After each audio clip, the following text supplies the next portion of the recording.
And welcome back to Boom and Bust. I'm your host, Tony Clement, here with our two guests.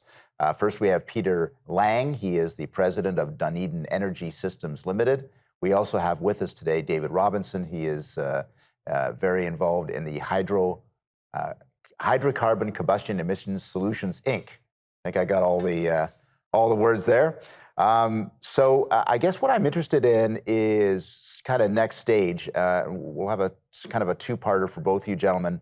I do want to talk about funding, but first I want to talk about getting government's attention, if that is necessary, and if so, what the status of that is. So Peter, obviously you've been talking with Department of National Defense, it sounds like, but give us a sense of what's happening with your discussions with government on your project.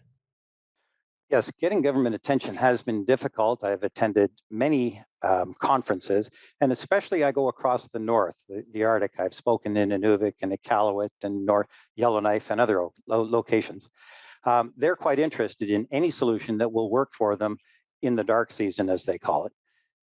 However, government is kind of siloed, and they each have their own area of interest, and there doesn't seem to be a lot of cross-pollination between the two of them.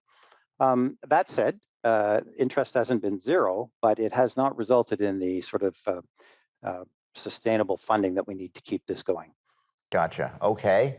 David Robinson, it looks like you've got the interest of the Emiratis.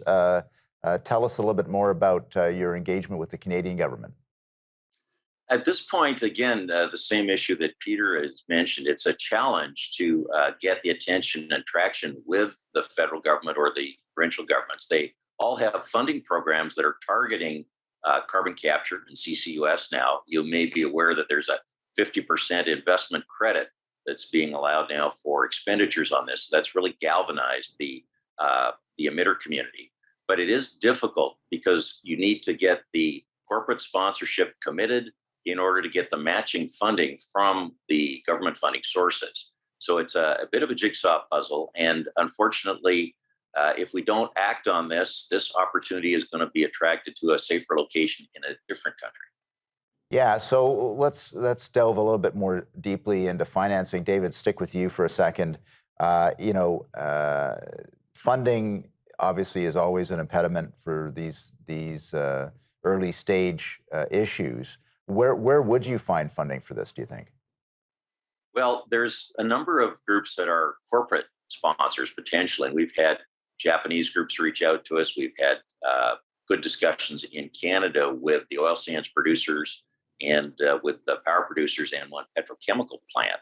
So there's a real opportunity for them to scale up to the next level, which is about 1,000 cubic meters an hour for this modular solution. And it really addresses the concerns that they have. A lot of the power producers are very concerned about the parasitic energy consumption of other CO2 capture approaches, chemical approaches or mechanical approaches. I think everyone's familiar with the Boundary Dam situation in Saskatchewan, where the CO2 capture solution ate 25% of the electricity produced by the power plant. So that's unsustainable. For other producers, the challenge is how will the technology scale up to the size we need?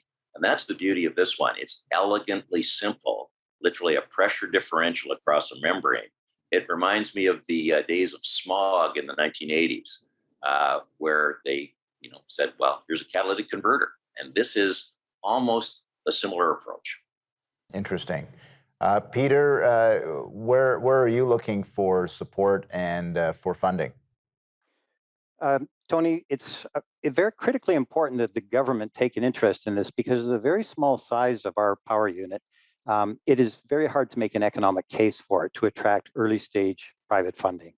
This really is a project specifically for the Canadian Arctic and especially for the military. And, with the upcoming modernization of the North Warning System, which is going to have significantly higher power demands than the little 40 kilowatt generators they've got running up there, they really need to pay attention to this.